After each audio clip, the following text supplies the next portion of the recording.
Good afternoon, this is Media Center Ukraine Odesa, and we continue our work today. You can watch us on our YouTube channel or in our Facebook page. And also, if you have questions, you can ask them. Just use the messengers that you can now see on your screens. On the 8th of November, the Verkhovna Rada of Ukraine in full adopted the law that will redirect the military tax from the local budgets to the state budgets. And this is our topic that we are going to discuss with Vitaliy Barvinenko, head of Odesa District Council. Thank you for joining us today. So,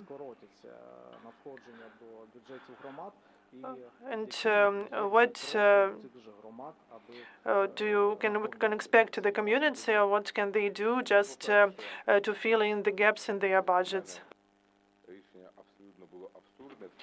I believe that this is an absurd decision in the part that the personal income tax was taken from the 1st of October. So it was the order, the decree was signed in November, but the money was taken starting with the 1st of October, creating a significant gap for all local budgets.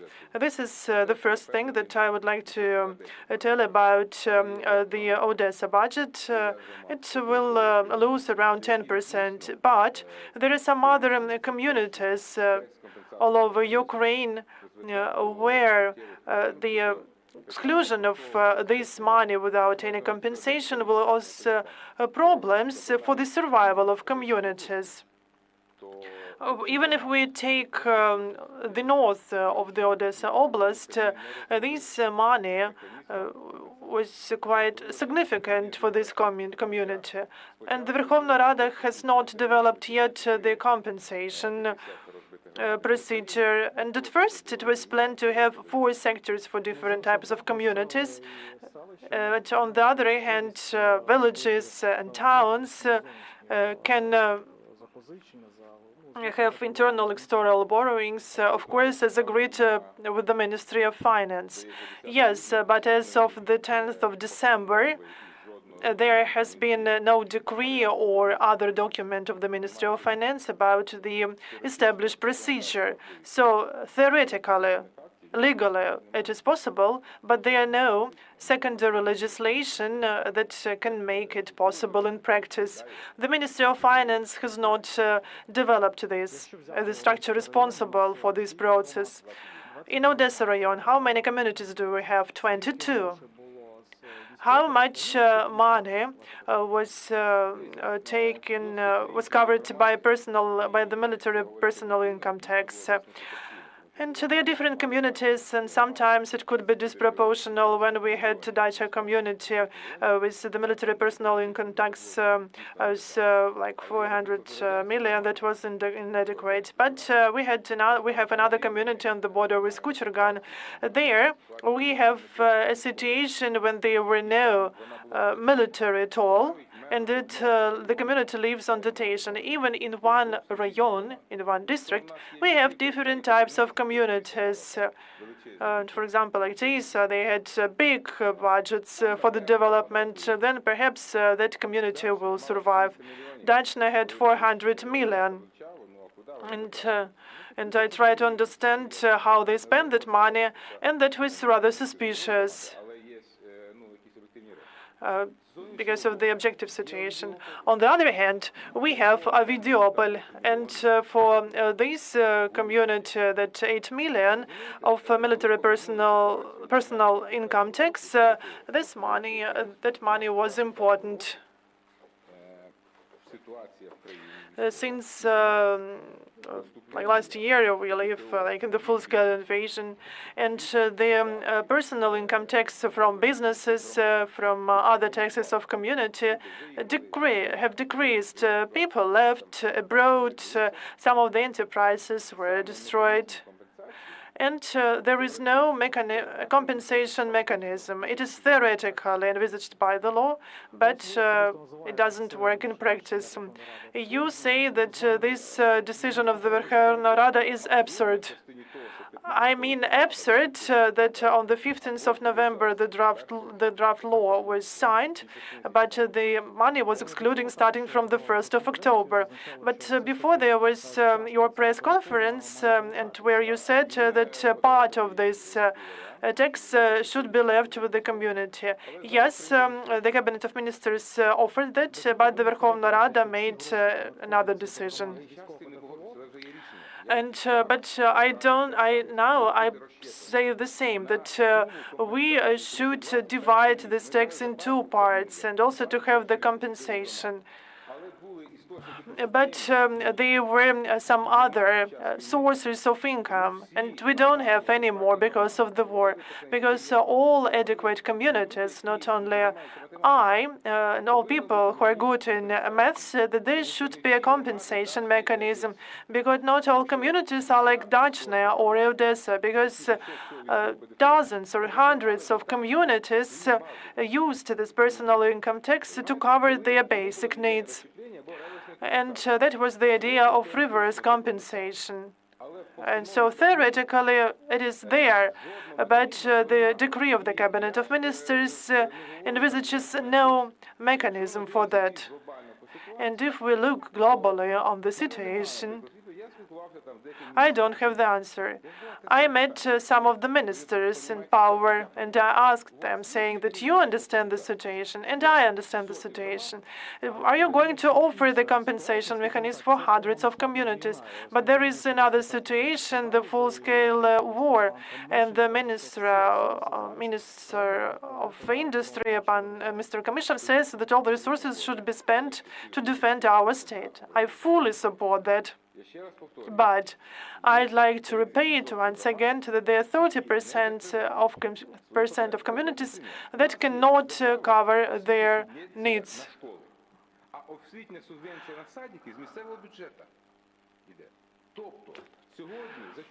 And today, all personal income taxes, not only for the military personnel, covered the education subvention for the nurseries or kindergartens all over Ukraine.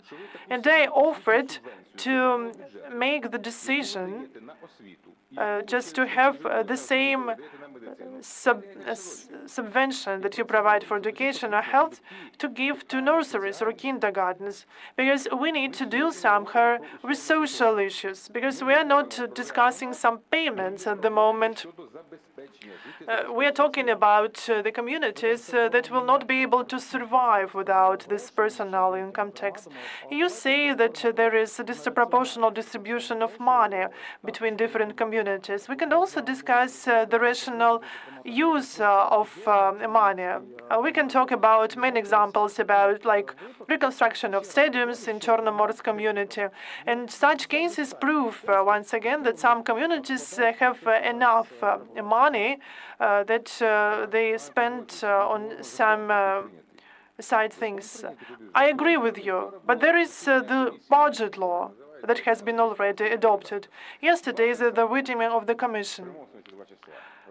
2 hours, during 2 hours, we discussed one of the community that bought 800 candies for children. There is the law. There is the budget. Regional administration has a commission, like Prozoria committee, to discuss standards. They have developed the mechanism that we have, but we are discussing different things here. I try to explain that in the general expenditures system, we should identify those expenditures that should be mandatorily covered, like nurseries or kindergartens. 27 or 28 millions are allocated for vocational education, which is financed from local budgets. Then we need to make decisions whether we should close these educational institutions for the period of the war, or to have subventions from a budget. And every community has a set of issues which are socially important but not that expensive. But these issues have not been regulated. Odesa district council bought a watch for 100,000 hryvnias. Do you know the price of one FPV drone? I don't know the price. This watch, 20 or 22, were bought for a watch. Can we just leave this Soviet practice, at least during the wartime? 3 days ago, Ms. Kropakechka sent me an email asking to provide some valuable souvenirs for the award. But at the front line, there is a significant lack of PV drones, and we use money to buy watches. This money could be spent to buy at least five quality FPV drones. I've answered the questions that they were bought in March, and they were provided for different communities and for some military. But this money could have been sent to the front line, yes, like some other, another money. I agree with you here. There is a lot of money. Do you want a quick victory for our country, Ukraine? We spent money for phones, other things, and I fully support you here. Thank you. We have a question here. Can you hear me? Vera Zaporozhets. I would also like to ask the same question. You say that yes, money could be spent otherwise. So then, what is your area of responsibility? And could you affect the situation, affect the personal income tax? No. You say that there are the issues in different communities, and that the money should be also spent for the armed forces of Ukraine, and you can see the request of the population. What is your question about? If we just try to pretend that we don't understand each other, I can also say that I don't understand you. It's about my function of the Odesa District Council is to draft annual reports for the Ministry of Finance and for the line committee headed by Mr. Shulak as for recommendations for different communities. This is not my imperative function, but I'm obliged to do this, to prepare such annual reports, and I will prepare such report for this year as well. And today's current topics, the peculiarities of personal income tax distribution for military personnel. And how do you present this topic? As a person who is in close contact with the community, as the vice president of the associations of the regional councils, and I talk to people in the field, communicate with people, and I see the problems of different communities. Not like Chornomorsk, Fontanka, Odesa, who have significant personal income tax, but there are also 30–40% of communities that do not receive a lot from that personal income tax. So you are now like an expert who is deeply concerned and just naming the fact. I'm the person who is rather aware of this topic. I have numbers and I have also proposals. And one of the proposals that was our joint proposals that was taken into consideration in the national scale by the Cabinet of Ministers. So this is the division of the personal income tax and also the reverse subvention of the communities. As of 1st of January 22, and I just can't believe that it is okay for you to be without any powers, because I know you. Do we have any other questions? Mark Gordienko, NGO, the Civil Council. I have the following question. For the second year, we have the full-scale war, and you, as the head of the regional council, yes, district council, when you learned about concerns of people who just went on rallies in front of the city council for the money to be used for the army. On the 15th of May, when in Dachna they announced tender of what year? This year, 2023, when they announced tender for 147 million to construct kindergarten. I speak at the collegium of the meeting of the administration and officially the meeting of the regional administration, just to explain that in Dachna they have only 200 children. And I thought that it was improper use of funds to spend 147 million to build kindergarten. And I'm concerned about disproportions. That was before the discussions of the changes to the budget code. When I analyzed the situation and I just accepted state budgets for 12 times. And I'm among a few people who started the whole information, like rivers, subventions, etc. And such disproportion was clear for those people who understand it. $500 million for Dachna community because they had the 35th Brigade. We know the partial situation with regard to personal income tax for the Kominternova district.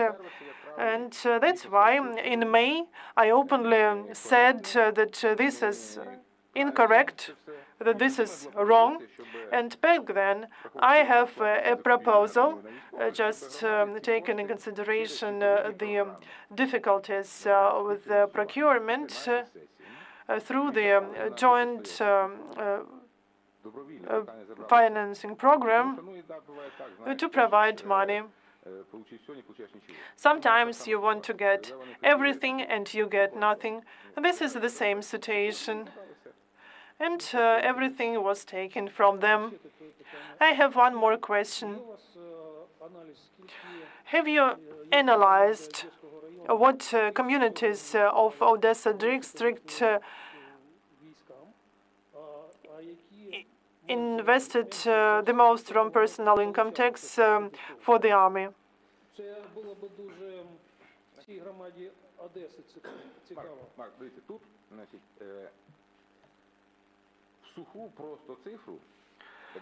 As for the dry, like the mere numbers, it will be wrong to use the numbers because how to just calculate territorial defense units? We have 2 brigades in Odessa. Just how to calculate? They pay this personal income tax. They buy something for them. Should we calculate this as expenditures, to compute this as expenditures? Then it will be around 40% for Odessa, if I correct, and 11% for Dachna.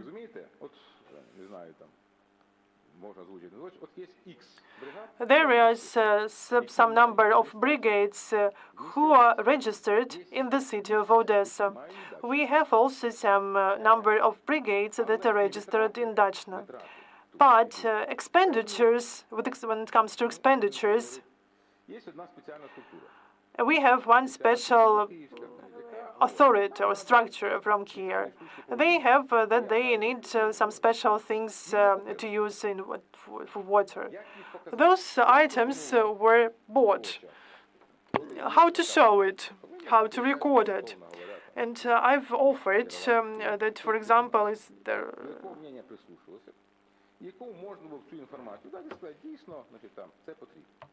And just somehow to justify it.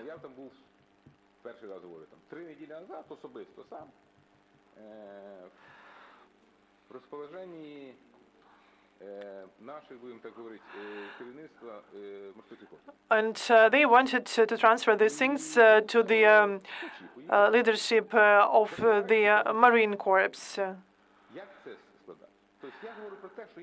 I see that there are some systematic issues, where for the places like localities where there are a lot of brigades, and there's some circumstances where there is only one 20th brigade, and community buys 3 refrigerators for them, and they get this personal income tax back.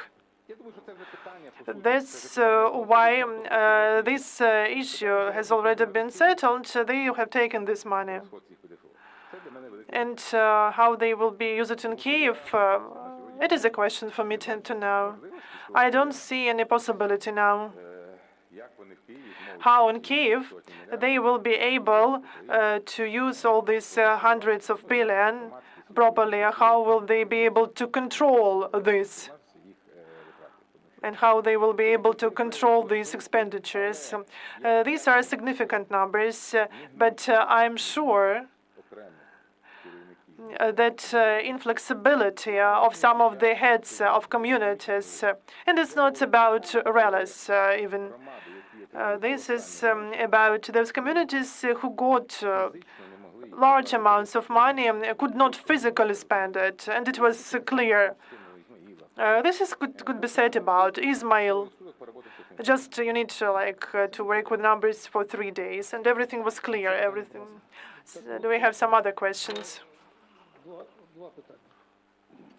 I have 2 questions. I believe that we need to analyze the communities.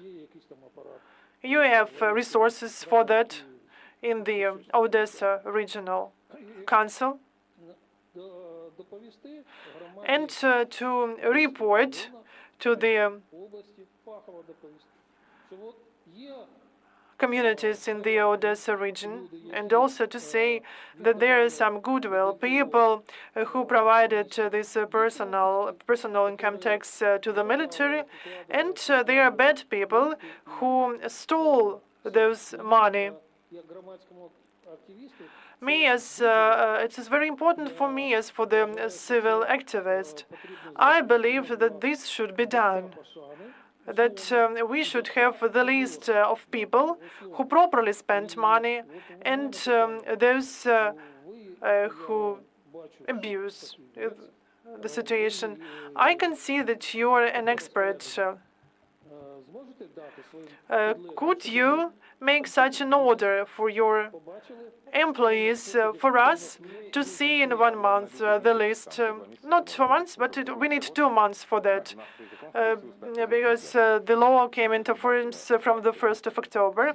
We will see the leftovers, and we need an expert, because someone could buy something on the 28th of December through Treasury. And on the 14th or the 15th of January, the Treasury closes the accounts for 2023, and we will see numbers. But I can agree with you here. And back then, I asked the question. I have 11 employees, and at this line association, I asked a question back in May, June, when we understand these inconsistencies. I thought that there is some smart mechanism for the Ministry of Finance, and when I understood that this is just some chaos there, in terms of procurement for some of the military units or using military units. But there were some strange orders from the military. Yes, we had such cases. I understand that this was from territorial defense units, because those guys who fight on the front line don't need Mercedes. That's why I asked you about territorial defense units, because I would have chosen a different approach.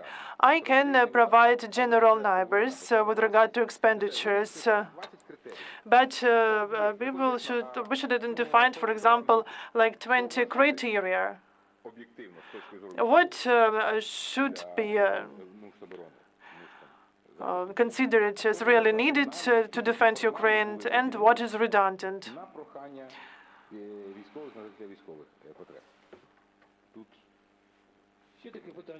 One more question. Now they are preparing new community budgets. We can also have the expert analysis showing that with the excluded personal income tax, some communities have a resource still to finance our armed forces. When the budget was created for 2023 back in 2022, when the communities, head of the communities, and I really respect them, but 90% of them are rather smart. When in 2022 they learned about this military personal income tax, they just increased their expenditures. Or for bomb shelters. And maybe it is not that needed.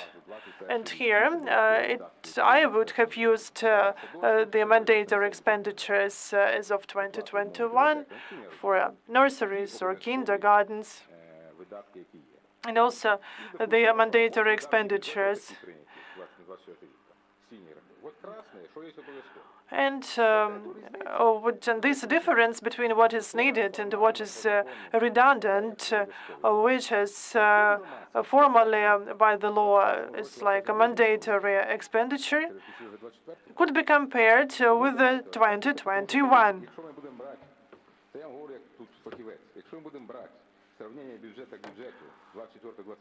If we compare the budgets for 2022 and 2023, we will not be able to see the real situation between the 2023 budget was adopted in 2022, where the heads of communities knew about the possibility to use military personal income tax for their needs. And I understand that this should be done, that the regional council should be involved in the process. And this is the function of the regional council. And now I don't have access to the head of the regional council, and you're in contact with him. So please initiate this for us to be able to see that the money which are left in communities could be sent to brigades in the area of responsibility. And one more question. You're the vice president of the associations of the Odesa Regional Councils of Ukraine. That's great. And perhaps you should scale up this to cover all other communities. 3 months ago, I was appointed to this position, and the first thing I did is to show some basics, and I respect all my colleagues. And when one of the 5 heads of the district councils that used to be MPs, etc., who know the situations from the different side.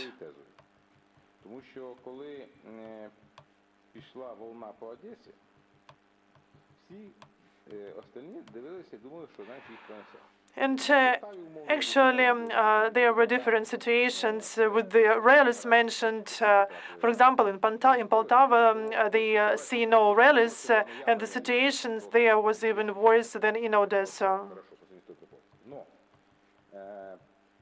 Питання в тому, що сьогодні це все можна зробити, можна донести, але є вже прийнятий закон про бюджет, а далі... And the loan budget is already adopted. Методичку чи методичку, наш досвід, ми дамо там 15 лютого. Як це ми зробили на базі Одеського району, And we use that for the Odesa district. іменно ця робота, системна і аналітична робота. З цифрами, спокійно, з видатками, з порівнянням. And I provided information with the expenditures, with benchmarker, and we compared the situation not with 2022, but with 2021. Розумієте, от у нас там є, наприклад, Южний і Візівська громада. Ті став, припортовий став, порт Южний. And the ports in Yuzhny and Odessa are out of operation, but everything was fine with them before. And the same is with the communities. And they don't have enough money for their budget. Also, they are still able to survive. But the city council of Yuzhny, they just took on their balance the different port facilities, and they had money to cover that. And now we have the following question. These are great facilities, but perhaps they should be returned back to the state ownership for the state to manage it. Because at the moment, these communities in peaceful times having significant revenue from the so-called development budget. They can get this money, and these are some image things. And if we look at this question seriously, and even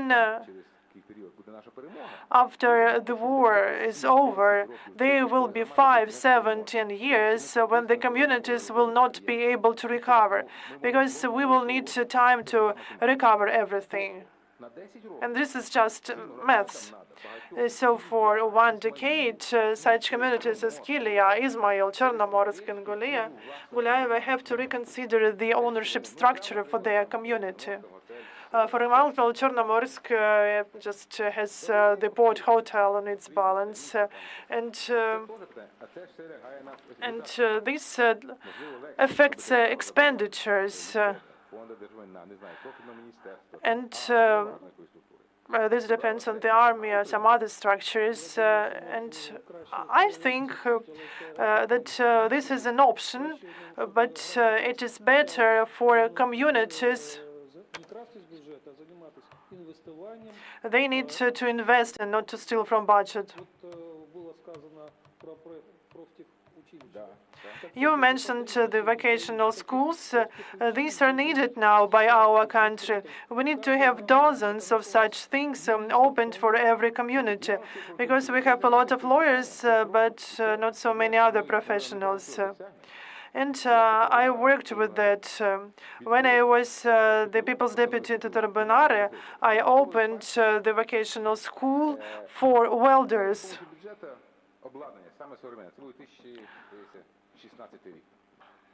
That was 2016, where we bought equipment, dormitory. And there were 2 types of technologies. There were 3 candidates for one place.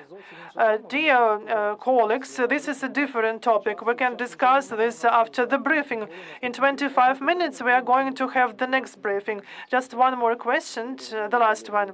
Vitaliy Barvinenko, a civil activist, the head of the commander of the volunteer unit. I have the following question. And maybe this is not related to the topic, to the theme of today's briefing, but if you can answer this question, please do this. I have a question about rehabilitation centers. Our guys return from the front line, and you know that there are some delays with their retirement, but a lot of people return from the front line with concussions and some other severe injuries, and they are sent to mental hospitals. We now cooperate to settle this topic for our soldiers. And these people, they just find themselves in the street. I understand your question around 3 months ago. And I would like also to add for this question. I discussed the topic with people who have different rehabilitation or prosthesis centers. And they say that they don't want to do this in Odessa or open such centers in Odessa because they personally understand the lack of capacity of Trukhanov as the mayor of the city. And this is really very bad, because we can compare Odesa and Lviv. Odessa and Lviv have the nature for different type of rehabilitation and recreation centers. We have, for example, Kujalnik sanatorium, and we don't know what to do with this. 3 months ago, we had Ms. Lakutina, the Minister on Veteran Affairs, and I had a meeting with her. We had a long conversation, and then we went to Dobroslav. And as for the concept offered by the government, and I explained it to her, she had the following logic: one veteran helper for 100 helper for the social services. And I told her that this is absurd.